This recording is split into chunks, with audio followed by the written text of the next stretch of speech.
پیارے بیٹے، آج میں آپ کو ایک ظالم بادشاہ کی ایک بہت ہی سبق آموز کہانی سنانے والا ہوں۔ تو ہوتا کچھ یوں ہے، ایک بادشاہ نے اپنی رعایا پر ظلم و ستم کر کے بہت سارا خزانہ جمع کیا تھا اور شہر سے باہر جنگل بیابان میں ایک خفیہ جگہ میں چھپا دیا تھا۔ اس خزانے کی دو چابیاں تھیں، ایک بادشاہ کے پاس، دوسری اس کے وزیر خزانہ کے پاس۔ ان دو کے علاوہ کسی کو اس خفیہ خزانے کا پتہ نہیں تھا۔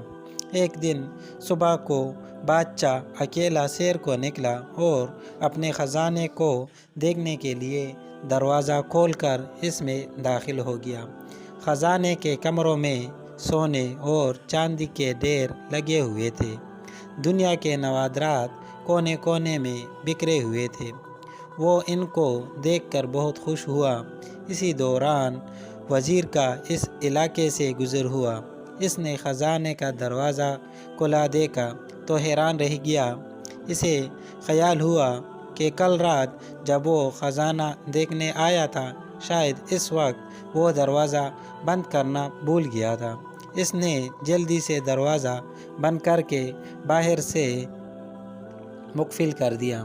ادھر بادشاہ جب اپنے دل پسند خزانے کے معائنے سے فارغ ہوا تو واپس دروازے پر آیا، لیکن یہ کیا، دروازہ تو باہر سے بند تھا۔ اس نے زور زور سے دروازہ پیٹنا شروع اور چیخنا شروع کیا، لیکن افسوس اس کی آواز سننے والا وہاں کوئی نہ تھا۔ وہ لوٹ کر پھر اپنے خزانے کی طرف گیا اور ان سے دل بہلانے کی کوشش کی، لیکن بھوک اور پیاس کی شدت نے اسے تڑپانا شروع کیا۔ وہ پھر بھاگ کر دروازے کی طرف آیا، لیکن دروازہ بند تھا۔ وہ زور سے چیخا، چلایا، لیکن وہاں اس کی فریاد سننے والا کوئی بھی نہ تھا۔ وہ نڈال ہو کر دروازے کے پاس گر گیا۔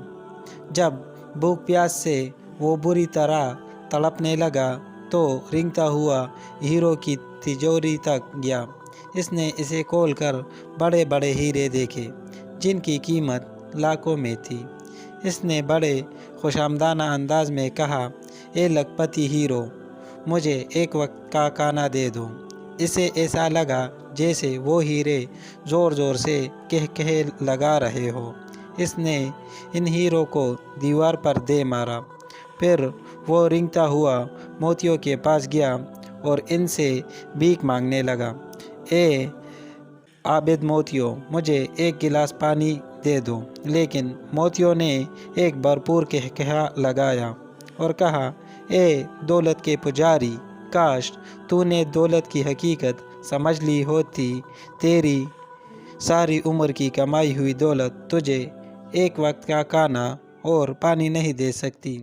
بادشاہ چکرا کر گر گیا۔ جب اسے ہوش آیا تو اس نے سارے ہیرے اور موتی بکھیر کر دیوار کے پاس اپنا بستر بنایا اور اس پر لیٹ گیا۔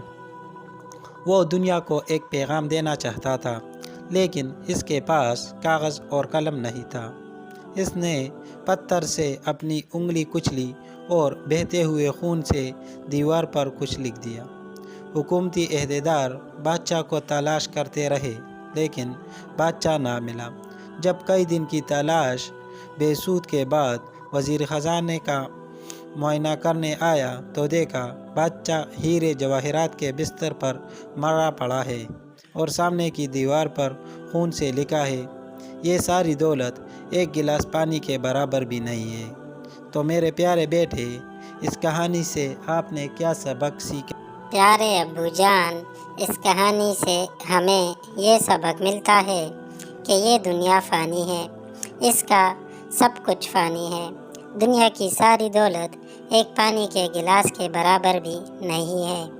ہمیں اس دنیا میں اللہ تعالیٰ نے جس مقصد کے لیے بھیجا ہے، ہمیں اس مقصد کو حاصل کرنا چاہیے اور پیارے نبی حضرت محمد صلی اللہ علیہ وآلہ وسلم کے تعلیمات پر عمل پیرا ہونا چاہیے تاکہ ہم دنیا و آخرت میں کامیاب ہو جائیں۔